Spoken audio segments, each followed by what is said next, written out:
जय श्री राम जी। रामचरितमानस के अयोध्या कांड में हम प्रवेश कर चुके हैं। आज 39 दोहा से आगे चलते हैं। अब तक कैकई ने राजा से मांग लिए हैं अपने दोनों वरदान, और राजा की दशा ऐसी हो चुकी है। राजा की दशा को देखकर सुमंत्र जी गए हैं राम को बुलाने के लिए, कैकई के कहने पर, कि राम राम किए जा रहे हैं राजा। मुझे नहीं पता इन्हें क्या हुआ है, पूरी रात राम राम करते रहे हैं। गए हैं सुमंत्र जी राम तक। राम को जाकर कहा है कि माता के कई के भवन में राजा आपको बुला रहे हैं। तो राम वैसे ही चल पड़े हैं उनके साथ, सुमंत्र के साथ, ये पता चलते ही।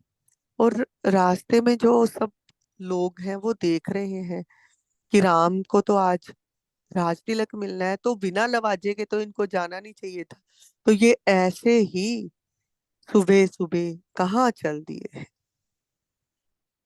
और ये देखकर लोग थोड़ा सोच विचार में पड़ गए हैं कि कुछ क्या हो गया है ऐसा।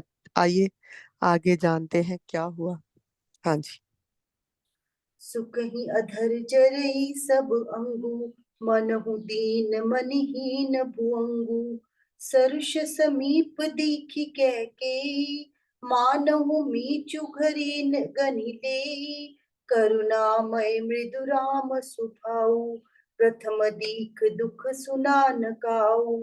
तदपि धीर धरि समौ बिचारी, पूछी मधुर बचन महतारी। मोहि कहु मातु तात दुख कारण, करिय जतन जेहि होई निवारण। सुनहु राम सब कारण एहु, राजहि तुम पर बहुत स्नेहु। देन कहेहि मोहि दुई बरदाना, मांगेउ जो कछु मोहि सुहाना। सो सुनि भयो भूप उर सोचू, छाड़ी न सकहि तुम्हार संकोचू। सुत स्नेहु इत बचन उत, संकट परउ नरेसु। सकहुत आय सुधरहु सिर, मेटहु कठिन कलेसु। सियावर राम जय जय राम, मेरे प्रभु राम जय जय राम। निधरक बैठी कहई कटुबानी, सुनत कठिनता अति अकुलानी। जीभ कमान बचन सरनाना, मनहु महिप मृदु लच्छ समाना। जनु कठोर पनु धरे शरीरु, सिखई धनुष विद्या बर बीरु। सबु प्रसंग रघुपति ही सुनाई, बैठी मनहु तनु धरि निठुराई। मन मुस्काई भानु कुल भानु, राम सहज आनंद निधानु। बोले बचन विगत सब दूषण, मृदु मंजुल जनु बाग विभूषण। सुनु जननी सोई मृत सुतु बड़ भागी, जो पितु मातु बचन अनुरागी। तनय मातु पितु तोष निहारा, दुर्लभ जननी सकल संसारा। मुनिगण मिलनु विशेष बन, सब ही भांति हित मोर। तेहि मह पितु आय सुबहुरी, सम्मत जननी तोर। सियावर राम जय जय राम।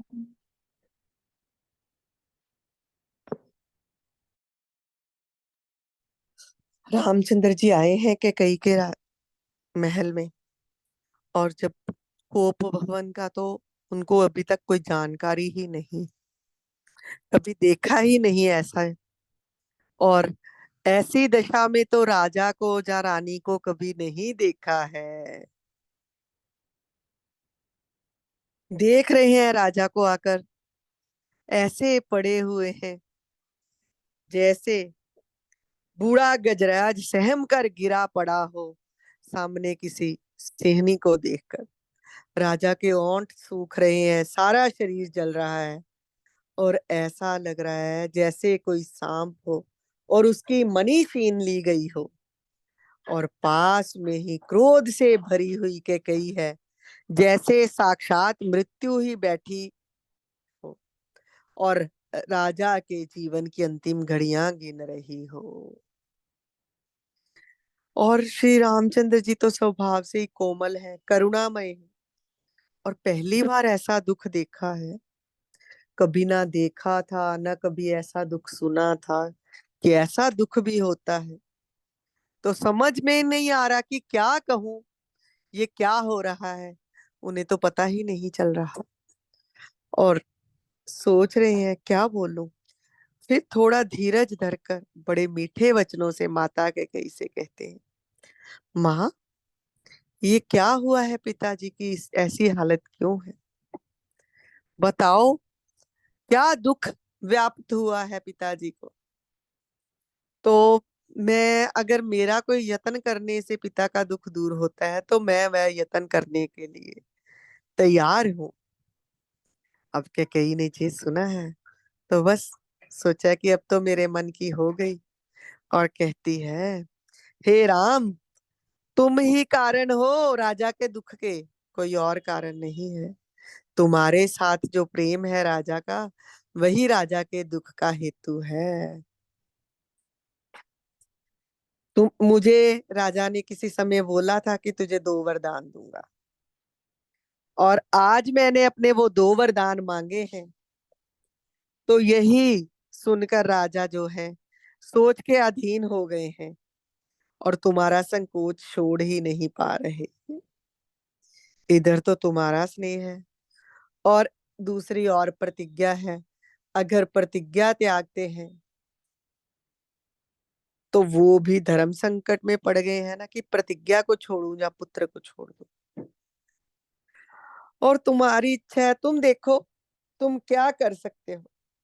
अगर तुम चाहते हो कि राजा प्रतिज्ञा ना छोड़े तो राजा की आज्ञा शिरोधार्य करो और इनके कलेश को मिटा दो। तुम ही इस कलेश को खत्म कर सकते हो, राजा के दुख को तुम ही दूर कर सकते हो। देखो कैसे बात बना के, कैसे वचन रानी के कई बोल रही है, और ऐसे आसानी से ये बातें के कई कह रही है, जिसे सुनकर कहते हैं कठोरता भी जो है ना, पत्थर भी पिघल जाए, ऐसे बेधड़क ढंग से ये कह दिया है कि तुम ही हो राजा के दुख के हेतु, तुम्हारे कारण ही धर्म संकट में पड़े हुए हैं राजा।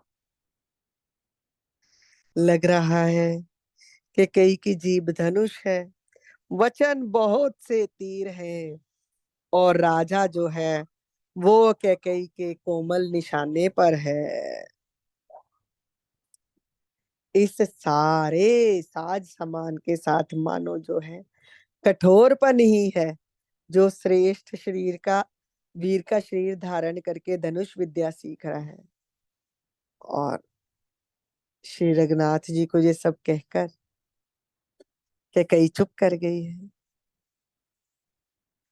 जब ये सुना है तो वो तो सूर्य कुल के सूर्य आनंद निधान श्री रामचंद्र जी है ना, मन में मुस्कुरा दिए हैं कि हाँ, पता चल गया कि ये देवों ने ही सब कार्य किया है। और कोमल और सुंदर वचन बोलते हैं, कहते हैं, माता, वह पुत्र तो बड़ा भाग्यशाली है जो माता पिता के वचनों का पालन करने वाला हो। माता पिता को संतुष्ट करने वाला पुत्र सारे संसार में दुर्लभ है। और माँ, ये तो बहुत ही अच्छी बात कही तुमने। वन में जो तुम मुझे भेज रही हो तो ये तो मेरे लिए आनंद की बात है। वन में विशेष रूप से मुनियों से मेरा मिलाप होगा, और अगर ये पिता की आज्ञा है तो सोने पे सुहागा, और अगर तुम्हारी भी इसमें सम्मति है, तुम्हारा भी आदेश है, तो ये तो और भी अच्छी बात है। माता और पिता की आज्ञा का पालन करने के लिए मैं तत्काल वन में जाने को प्रस्तुत हूँ। हाँ जी, जी आशु जी।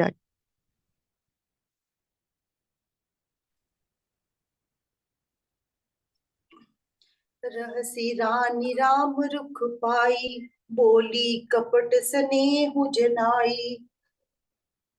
सॉरी। भरतु प्राण प्रिय पावहि राजू, विधि सब विधि मोहि सन्मुख आजू। जौन जाऊं बन ऐसे हूँ काजा, प्रथम गनीय मोहि मूढ़ समाजा। सेवहि अरंडु कलप तरु त्यागी, परिहरु अमृत लेहि बिषु मागी। तेउ न पाई अस समौ चुकाही, देखो बिचारी मातु मन माही। अम्ब एक दुख मोहि बिसेषी, निपट बिकल नर नायक देखी। थोड़ी ही बात पितहि दुख भारी, होती प्रतीति न मोहि महतारी। राउ धीर गुण उदधि अगाधु, भा मोहि ते कछु बड़ अपराधु। जाते मोहि न कहत कछु राउ, मोरी सपथ तो ही कहूँ सती भाऊ। सहज सरल रघुबीर बचन, कुमति कुटिल करि जान। चलै जोक जल वक्र गति, यद्यपि सलिल समान। सियावर राम जय जय राम।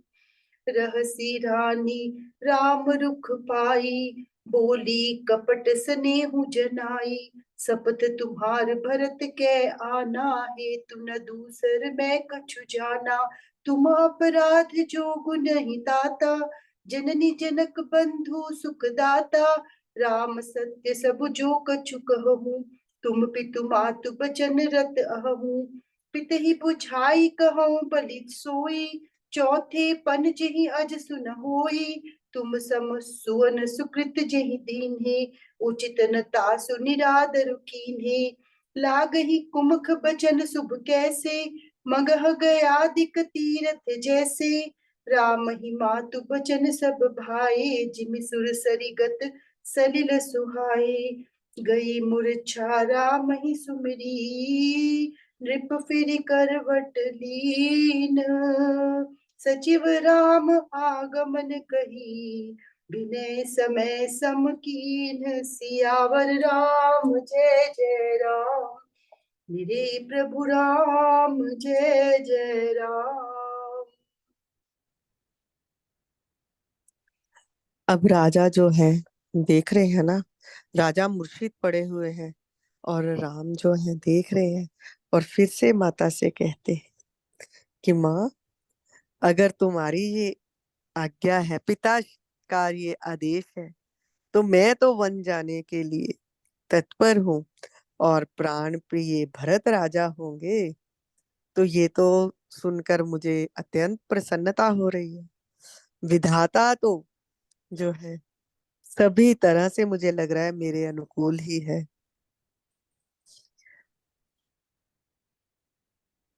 तो अगर मैं ये बातें सुनने के बाद भी वन में ना जाऊं, तो मैं मूर्ख ही कहलाऊंगा।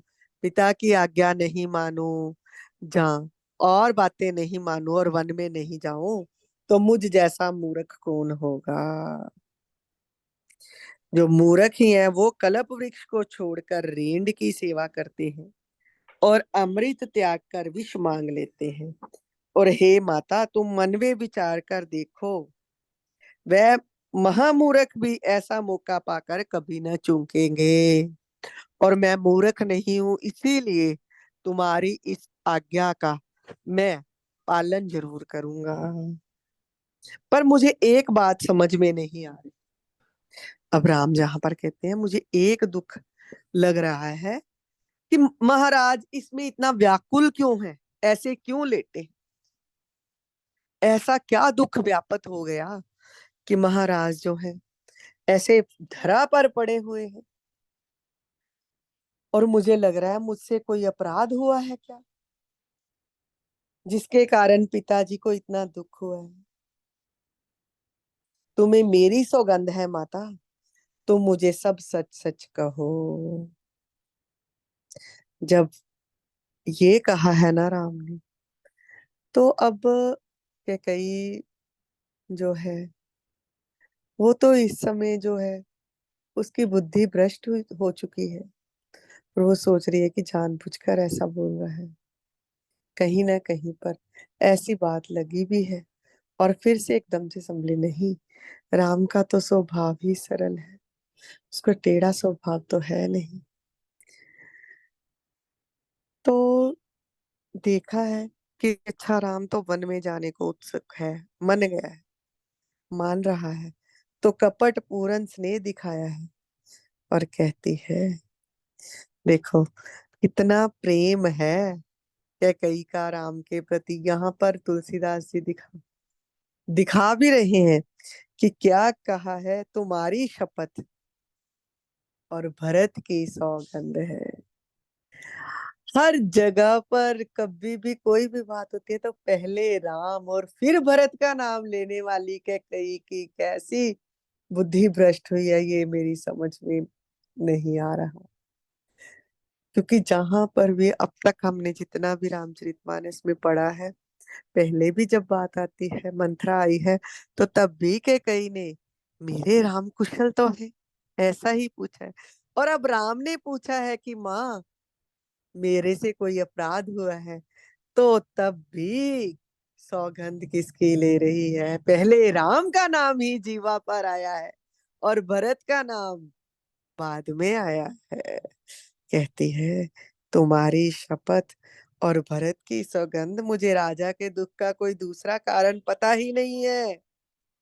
और तात, देखो कैसा राम का चरित्र है कि कैसे पूछ रहे हैं मुझसे कुछ अपराध हुआ है जो पिताजी इतने दुखी हैं। तो आगे से कह रही है, तुम कैसे अपराध कर सकते हो पुत्र, तुम तो कोई अपराध कर ही नहीं सकते। तुम तो माता पिता और भाइयों को सुख देने वाले हो राम। तुम जो कुछ कह रहे हो सब सत्य है। तुम माता के पिता के वचनों के पालन में तत्पर हो और ये संभव ही नहीं कि तुम कोई अपराध करो।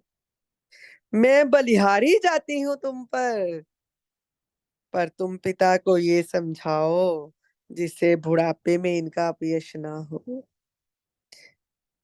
जिससे पुण्य ने इनको तुम जैसे पुत्र दिए हैं, उस पुण्य का निरादर करना ठीक नहीं है, ये तुम अपने पिता को समझाओ। और यहाँ पर तुलसीदास जी कह रहे हैं कि कई का बुरा मुख है और ये शुभ वचन बोल रही है। और ये तो ऐसा लग रहा है कि मगध देश में गया अधिक तीर्थ हो जैसे, ऐसा लग रहा है जब ये शुभ वचन बोल रही है कि कई, पर एक्चुअली हृदय में तो राम बसे ही हुए हैं। मंथरा ने बुद्धि तो फेर दी है, सरस्वती ने बुद्धि में प्रवेश तो कर लिया है, पर जो हृदयस्थ राम है वो तो फिर भी वैसे ही रहेंगे ना। वैसा प्रेम तो है राम के लिए।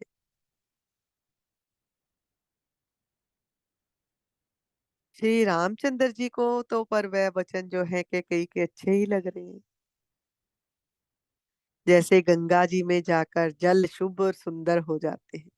गंगा में जैसा भी जल डालो, गंगा में जाता है ना, पहुंचता है कुछ भी, किसी भी समुद्र का किसी भी नदी का कोई भी लोटा, एक लोटा लेके जाते हो, उसमें गंगा जल में जाकर गंगा जी में मिला देते हो तो वो भी गंगा जल ही बन जाता है। गंगा जी में जाकर आप जल फेंकते हो कोई भी दूसरा, तो उसको आप अलग से निकाल तो नहीं सकते ना।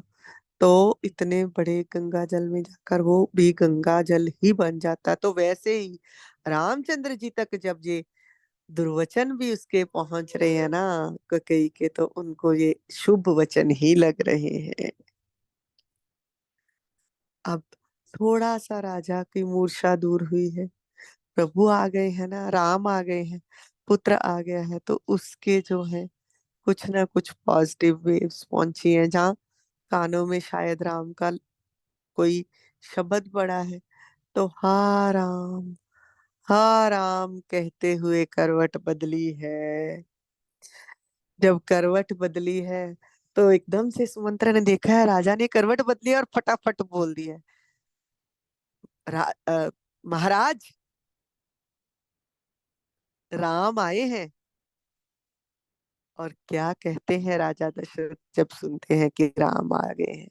हाँ जी।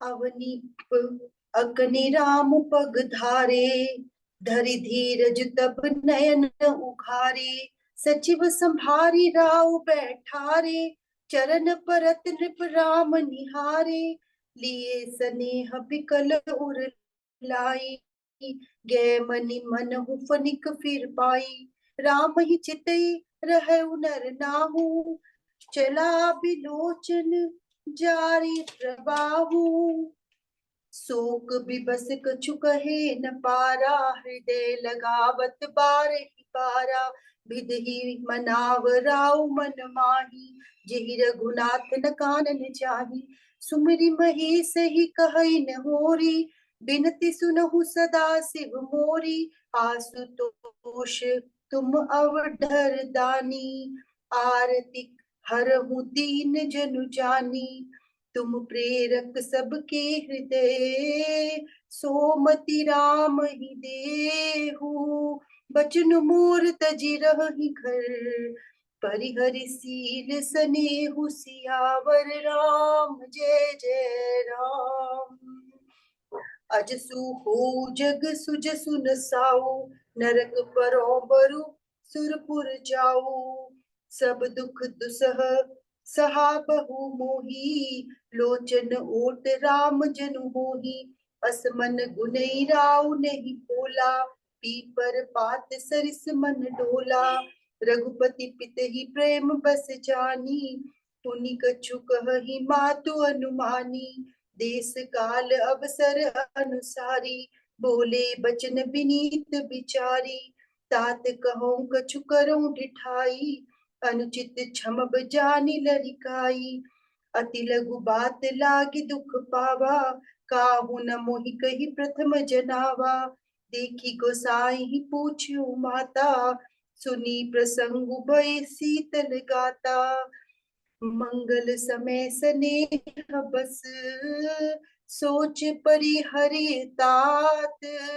आय सुदे हर्षिय, कही पुल के प्रभु गात, सियावर राम जय जय राम, मेरे प्रभु राम जय जय राम। राम का आवागमन सुना है कि राम आ गए हैं, तो राजा को थोड़ा सा धीरज हुआ है, नेत्र खोले हैं, और मंत्री ने आकर राजा को बैठाया है। राजा ने देखा है श्री रामचंद्र जी चरणों में पड़े हैं, प्रणाम किया है पिता के चरणों में राम ने। तो राजा ने स्नेह से विकल होकर राम को हृदय से लगा लिया है। और राजा की दशा ऐसी है जैसे सांप ने अपनी खोई हुई मणि फिर से पा ली है। देखते ही जा रहे हैं, राम को देखते ही जा रहे हैं, और नेत्रों से आंसुओं की धारा बह चली है। शोक के विशेष वश होने के कारण कुछ वो भी नहीं पा रहे। रामचंद्र जी को बार बार हृदय से लगाते हैं और मन ही मन ब्रह्मा जी को मना रहे हैं कि रघुनाथ को ऐसी बुद्धि दो, ये वन में ना जाएं। महादेव जी से निहोरा कर रहे हैं कि हे भोलेनाथ, आप तो शीघ्र प्रसन्न होने वाले हो और मुंह मांगा वरदान देने वाले हो, तो मुझे दीन सेवक जानकर मेरा दुख दूर कीजिए। कुछ ऐसा कर दीजिए कि राम वन को जाए ही ना।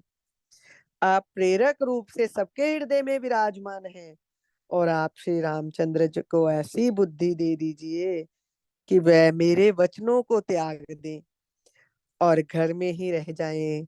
अर्थात राम ऐसा कह दे कि मैं नहीं मानता इन वचनों को, हमारा तो यही बात है, हम हमारी तो कुल की रीति चली आई है कि बड़े पुत्र को राज मिलता है।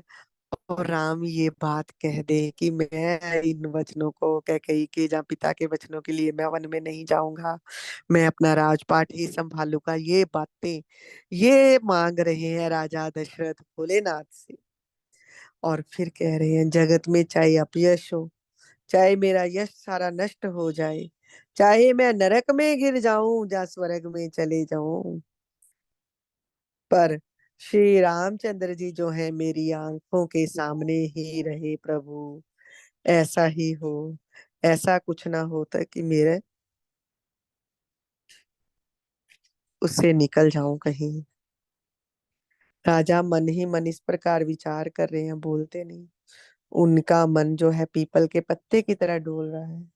श्री रघुनाथ जी ने जब देखा है ना कि पिता तो मेरे प्रेम के वश में हो गए हैं, और पिता तो मुझे अलग ही नहीं हो रहे मुझसे, मुझे चिपकाए ही जा रहे हैं अपने हृदय से। और समझ में तो आ गई है कि पिता ये वरदान माता को देना ही नहीं चाहते, और सोच रहे हैं कि अब फिर से जो माता के कई कुछ कठोर वचन बोलेगी और पिता के हृदय को दुख होगा,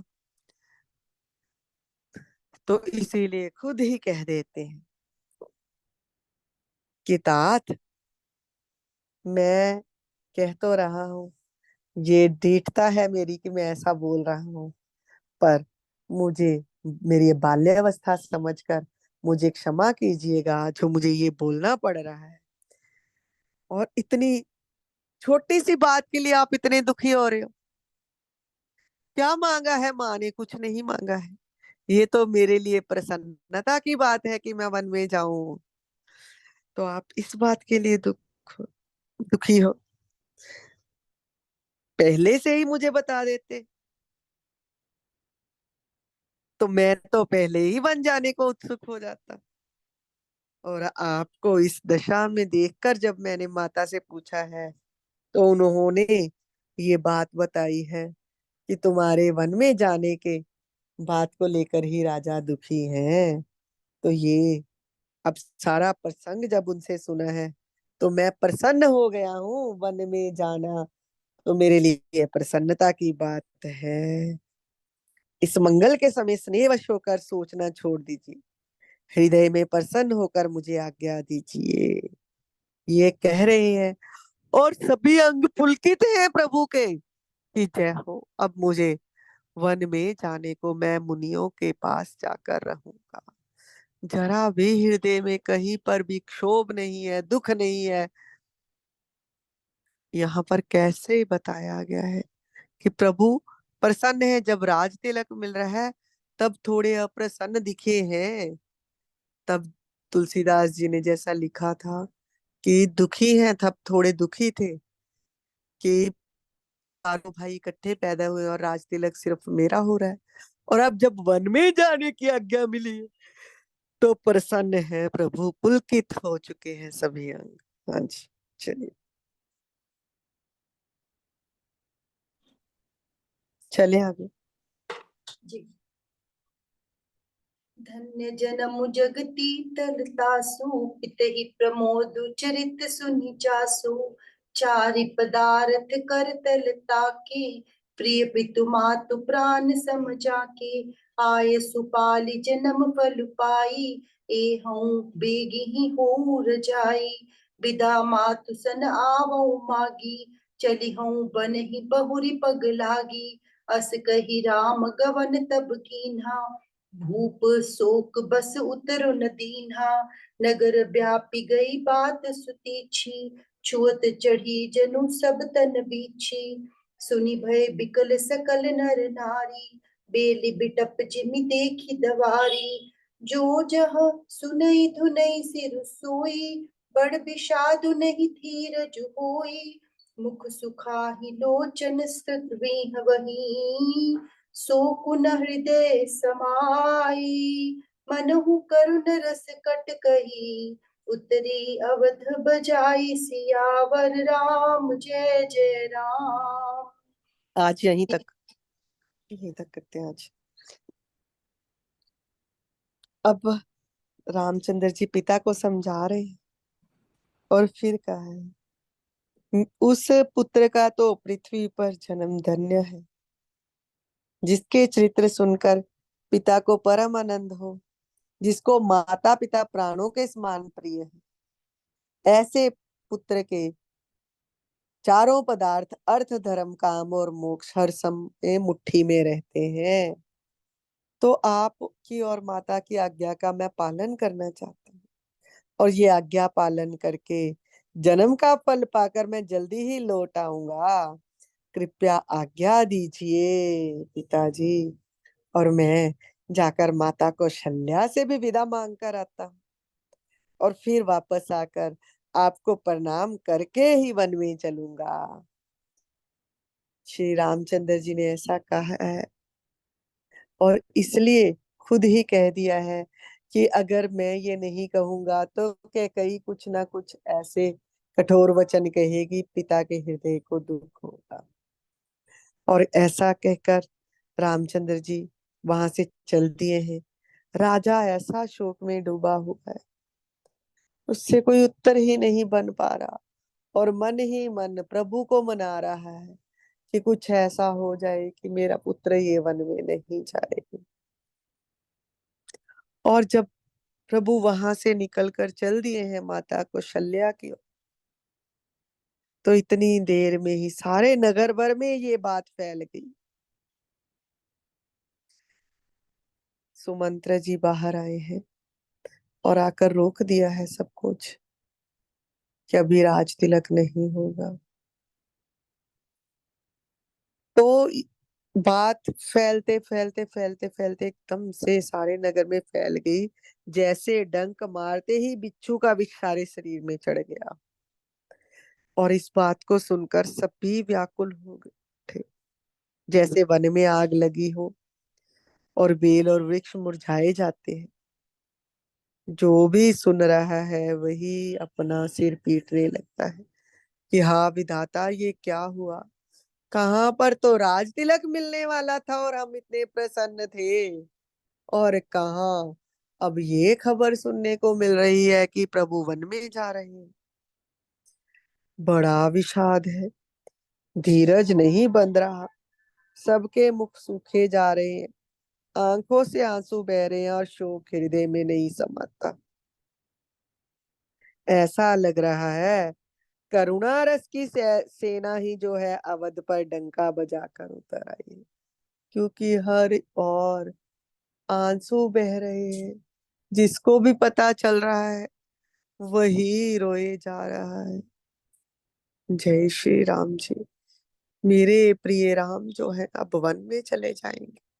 हर एक का हृदय जो है विषाद से भर गया, दुखी हृदय हो गए हैं सबके। आगे कल देखते हैं क्या क्या अयोध्यावासी जो है क्या करते हैं अब आगे, कल जानेंगे। जय श्री राम जी। आज यहीं तक।